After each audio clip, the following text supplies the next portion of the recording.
The Count of Monte Cristo by Alexandre Dumas. Oh boy, I just finished it a few days ago, and I have thoughts. I have a lot of thoughts. I did not want to post a traditional review. I just wanted to have a bit more of a chat with you guys about what I think about this book. It will have spoilers, so if you have not read it and want to go in completely blind, which is actually probably the best way to do it, you should stop watching now. But if you don't care, or if you have read it, or if you know what happens, just do keep watching, please. I did go into this but pretty much blind myself because all I knew was that it's a revenge story in very generic terms, and that it was a very long book and a book that has always intimidated me because of that, because of the sheer size of it. Okay, so the book had a really strong start for me. The first 30 chapters or so, I absolutely loved. And I was thinking, okay, that's what it's all about. That's why everybody says, this book is so great, because it was pretty fast paced, a lot of interesting characters, a lot of action, a lot of things happening, a beautiful setting. So the start of the story is where we get introduced to Edmund, who's this 19-year-old guy who's got a bright future ahead of him. He's got a fiance, he's got a good job on this ship, and it looks like he's going to be promoted, and things are just on the up and looking very bright for him.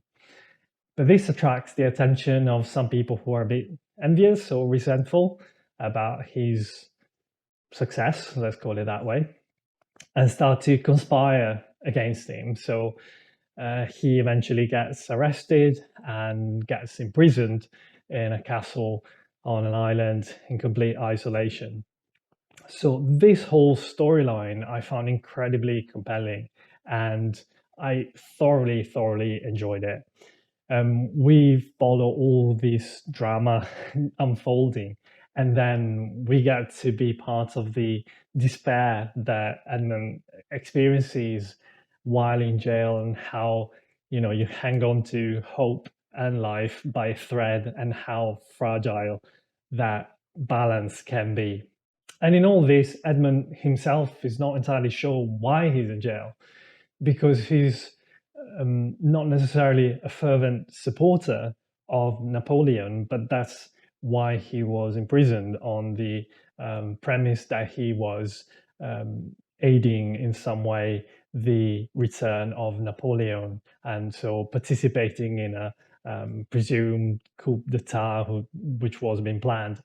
And at this point, we get introduced to another of the characters who is pretty key to the story, and that is the Abbe Faria, who is considered mad, but he's actually pretty sane, really. And they manage to communicate, and he teaches Edmund a lot of stuff in foreign languages, and they start planning for an escape. And then the day when the Abbe dies, Edmund finds a way to escape from jail by pretending to be the corpse of the Abbe himself. And the thing is, this guy had this treasure hidden in the island of Monte Cristo. So Edmund manages to perform this miraculous escape from jail, and then get access to the treasure. And this was a lot of fun to read up until this point. And then here we have Edmund, who then becomes the Count, taking possession of this treasure, and then the story moves to Rome first, and then to Paris, and we get introduced to more characters, and he starts to enact this plan to take revenge to his enemies, or these people who conspired against him. And this is where, for me, it started really to drag. It just felt unnecessarily long. I don't mind long books if that's what the story needs. If the story and the characters, if they need room to breathe and properly develop, I'm all on board for it. But my edition had 1,400 pages, I think, and you could definitely trim a good 30 to 40% of the book, and still, I think the story and the book would not suffer. Actually, I think it would be enhanced by it. I know this is probably quite controversial, but there's a reason why all these abridged versions popped up during the years, and it's just because it's unnecessarily long. And I've always been a bit adverse to choosing to read abridged versions because I've always thought, you're supposed to read the way the book was conceived. But in this case, I sort of regret not choosing an abridged version because I think I would have enjoyed it a lot more. It just drained a bit of my energy to have this story that never ends, where not necessarily that much is happening all the time. And let's not forget that he was being paid by the line and that this was serialized. So this was published in more than 100 installments. So, you can't really blame him for trying to stretch the story as much as he could get away with. But on the other hand, you can't really blame me for saying this is just unnecessarily long. So we witness Edmund's descent into a sort of madness, or he becomes a bit of a psychopath, really, not too different from the people he's taking revenge against in a way. And at the same time, you can't help but root for him and his plans at the same time. And we get to the final resolution where it was just a bit too neat for my liking. There's no real consequences for the Count's action, really. He just jets off in the sunshine with his young wife or young lover or whatever, and everything is fine. So I would have really preferred a messier ending, to be honest. That's probably just my taste, but I just found it a bit too neat. The plot as a whole is satisfying enough, really, because of the high stakes and the complexity of it.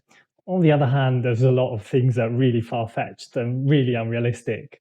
And the book as a whole is also, I think, a bit riddled with a lot of plot conveniences. One of the guys on my Discord compared this to, the sort of story that would make an HBO TV show high-stake, fast-moving.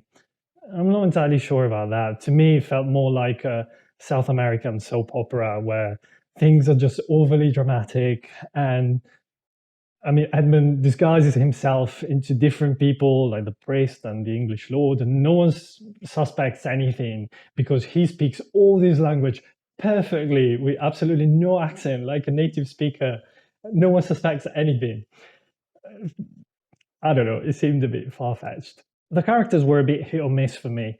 Some were definitely more interesting than others. Obviously, the Count is probably the best realized character, and it's really fascinating to follow his path and descent into darkness and then the eventual resolution. Although some of the other characters, to be honest, are easily interchangeable. You could swap their names, you wouldn't know the difference. And some are also a bit shallow and just follow, the usual stereotypes. One of my favorite characters was probably Eugenie Danglars, so the daughter of the Baron who conspired against Edmund. And one of the things I wanted to talk about this character comes from just reading some discussions on Goodreads where someone was asking, was she a lesbian? And some other people go, no, of course not. She was just a feminist because now these days you people see lesbians everywhere. The thing is, if you read the text, it could not be more obvious. It could not have been made any clearer that she was, in fact, a lesbian. Obviously, this book is as mainstream as it could get at the time. This was being published for the general populace. So clearly, you would not have any graphic description or anything like that, given the time that we're talking about. However, if you read the text carefully, it's obvious that she was a lesbian because there are mythological references, such as the one to Sappho when we're talking about her. And you don't talk about Sappho just to indicate generic feminism. And also, we know she's cross-dressing and running away with her friend, female friend, obviously. And they rent a room with 2 beds, but then somehow they get discovered sleeping in the same bed. I don't know that all feminists do that. So I don't even understand why this is controversial because it's pretty obvious. I think some people just think that gays and lesbians and transsexuals and bisexuals, this is just a modern phenomenon. They did not exist in history while this has been the case for millennia. So this was no exception. She was definitely one of my favorite characters, not just because of her sexual orientation, but also just because we get to experience the pressures on someone in her position, and how she defies all of that and decides to make her own destiny, and she runs away and she pursues what makes her happy, which I think is pretty refreshing. Something I really, really liked and enjoyed was the depiction of the historical context and the environment that the story develops itself in. We get to see all these things that are so 19th century, the telegraph, the way people traveled, and the daily lives of mostly the upper class, really, but how they go to the opera and how everybody talks and chats during the show. That was quite funny.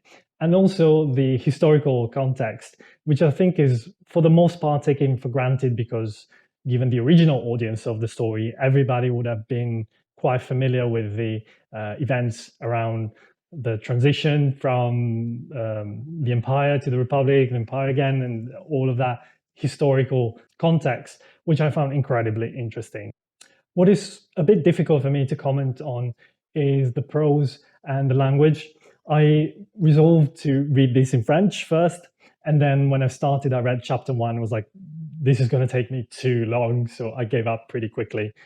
Ended up reading this in Italian, which I thought would be a lot closer to the original versus the English translation. And what I can say is that I found it overall pretty accessible if you're worried about reading a classic because of the language itself. This was pretty readable and pretty flowed pretty easily, and there isn't necessarily a lot of overly flowery language all the time, if you're used to reading classics at least. There are also a lot of references to art and mythology and literature, which is also very interesting if it's something you enjoy. And my edition had a lot of footnotes, which explain and give some context to these references. The book is also packed with themes that Dumas explores in very interesting ways. Revenge, obviously, being the main one. And I guess the contrast between the concept of revenge and that of justice, and how the two are not necessarily the same thing.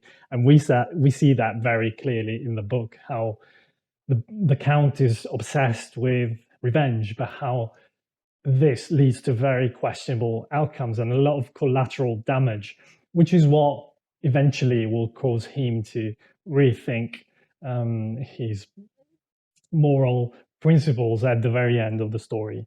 What I didn't necessarily like is how there wasn't really any consequence for the Count himself. And that, I think, slightly let me down.